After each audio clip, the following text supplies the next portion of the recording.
like a bird, you see. I am free, freer than I've ever been. Free I can truly be. A bird you can truly see. I am free. Oh, and a bird went by.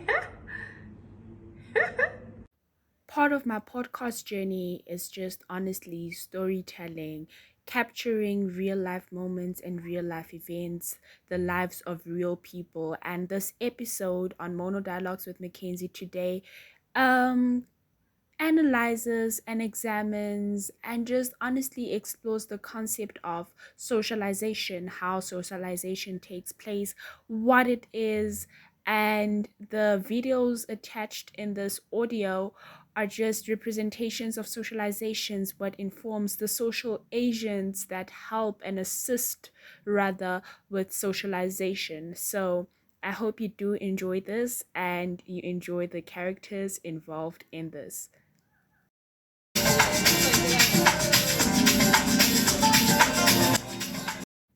Oftentimes we talk about society. We say society this, blame everything on the society that. We talk about society as though we are not a part of society. But what is society? What is socialization? Because in order to know what a society is, you also have to know what socialization is and how the process and construction of socialization takes place. But fear not, because you have Mono Dialogues with Mackenzie, and we are going to explain the process of socialization and examine it in human development. So, what is socialization?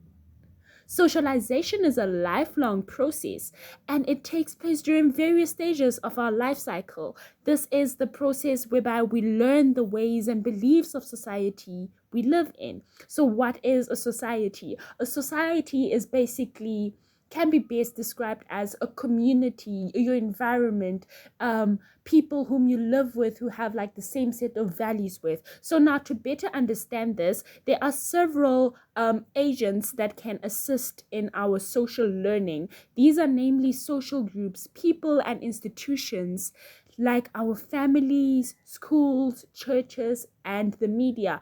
Banks are also institutions of socialization. Your political party is also an institution of socialization. Whether you go to church, whether you go to a mosque, whether you go to a synagogue, literally these are all agents of socialization. So community-based things that involve more than one person, oftentimes can be understood as a society. In order to fit into a society and know how to behave appropriately, you first have to learn what is expected of you. And socialization teaches you exactly this. So, it is no secret that humans remain dependent for a much longer period than other animals. So, this long period of dependence helps us learn the necessary skills, including complex language skills, for our enculturation or for our initiation into our society. That initiation is socialization. So every society values certain characteristics more than others, and these are learned through the process of socialization. You get it already, keyword socialization. So this initiation process that I'm talking about is sometimes referred to as enculturation. It is a term often used in cultural anthropology, and it refers to the process whereby individuals learn about the culture and values in their society. It is also very important that we know that there is actually a difference between anthropology and sociology.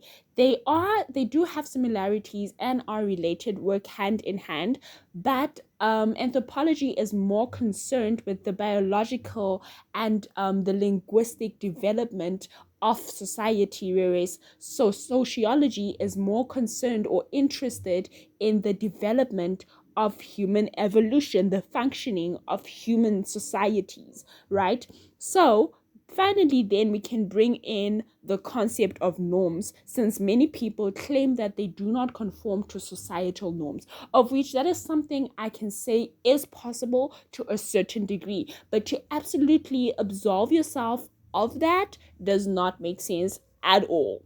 I think this is one thing that we have established, or rather made a point about throughout the season with my co-host who couldn't join us for this episode. So I'm simply telling you to stop capping. Just stop capping. So norms are the rules of behavior or things that society expects of us. These norms govern our behavior in various social standards or social situations. They can be informal, such as returning something you've borrowed. Like, you know how there's that one auntie who never returns a tapa? Yeah, such things. Those are like informal. And then there are more like official written laws, like for instance the law that tells you to pay taxes. And some types of norms are known as folkways, right? So simply put, folkways are social customs and can be broken without any serious consequences. For example, not dressing suitably for an occasion, like if you had to go to a formal event and then you just decided to wear informally. That's not something that you can be punished for, right? Others are known as mores, and obviously mores deal with moral standards. An example could probably be incest taboo, right? Because like that is something that is illegal in most countries, actually in all countries, I think. And there are serious consequences if these mores are broken. So clearly another highlight here is to say that you aren't socialized, or that you do not conform to social norms, is not true, because subconsciously you are. And it's so crazy how like you often see people acting according to social standards, and you're like, oh, I thought you said you do not believe in socialization.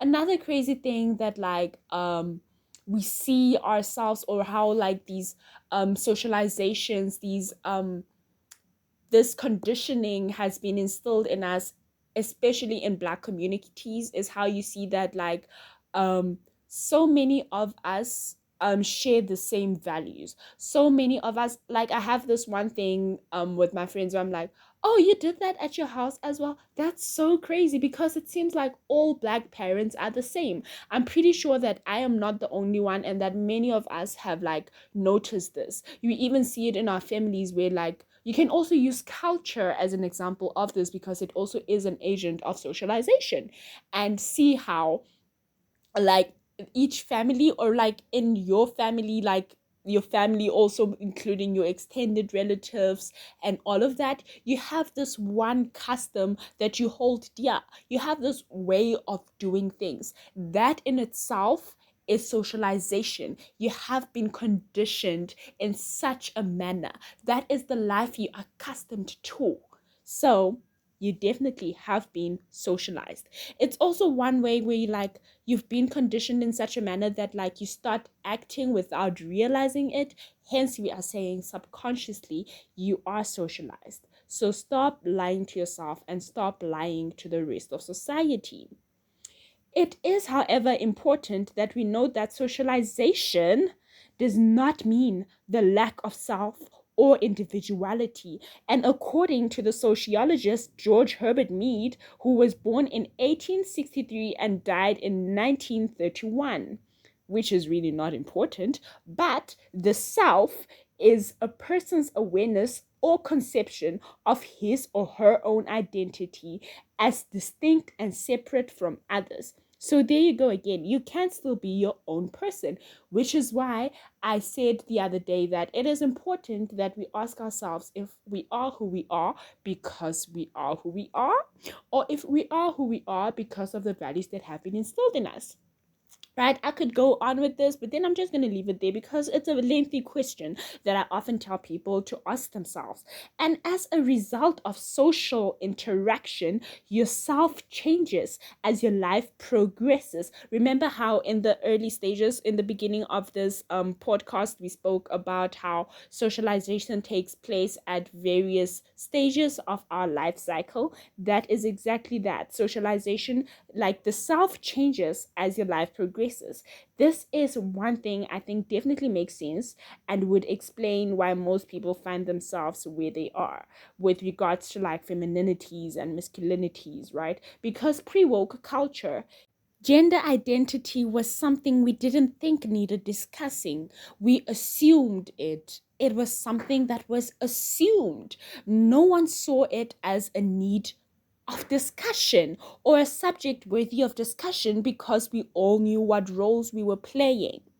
And which is another thing that we have been talking about and exploring in the season of femininity. So now comes the question of how have we cultivated socialization and how have we conditioned the female person or the human person to be their most feminine self? Then again, where does socialization take place? When does it start? This is something that starts at infancy.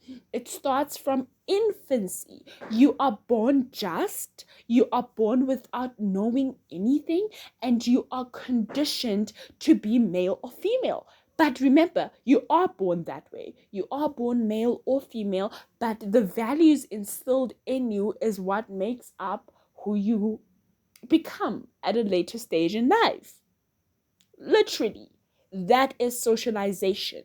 So these feminine qualities that women have is because they have been brought up like that in their immediate institutions, in their immediate social institutions, which is the family. And then we look at secondary agents of socialization, which would be the church place, which would be the media, which would be the banks, which would be literally anything outside your home.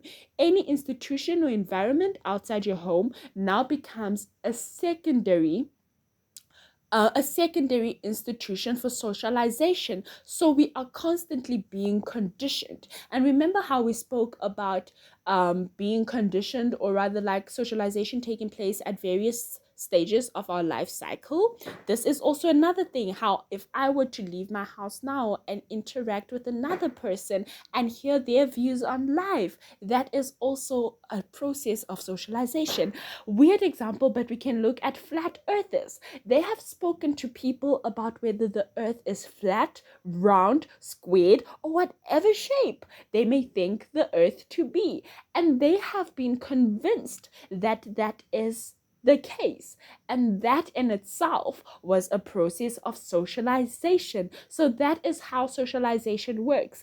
It is constantly being conditioned. It is basically a matter of like speaking and convincing people. That is a process of socialization. That is how the whole construction of socialization takes place in a society. You need to fit in a society in order to live in a society. It's how if we were to start talking about structural functionalism, that is essentially a part of socialization because you are contributing to society and you are behaving in a manner befitting of society or a socially contributing person. Sending you all much love and light. This has honestly been a blessing. This season has been nothing short of amazing, thought provoking, and controversial as well. So, I do really hope to like continue producing good content for you guys, and I also hope that you enjoy this mini vlog podcast thing that I've given to you. I am hoping to like continue doing this with all of my vlogs and also finding a quieter space to record my podcasts. I am in between places. I'm also like getting everything sorted out, properly done. I'm also accepting donations. I think I have said that before. Guys, I'm serious about the donations thing. Hey, be sure to leave a review, rate us. You can also send us voice messages. You can send us texts and we'll read them out here. I'm sending you all much love and light. This has been nothing short of amazing. Mono Dialogues with Mackenzie will be rebranding soon, and we might be changing our name as well. So please do keep in touch. Do keep glued to our content. Turn the notification button on. Again, I'm sending you all much love and light. It has been a pleasure. From Mono Dialogues with Mackenzie.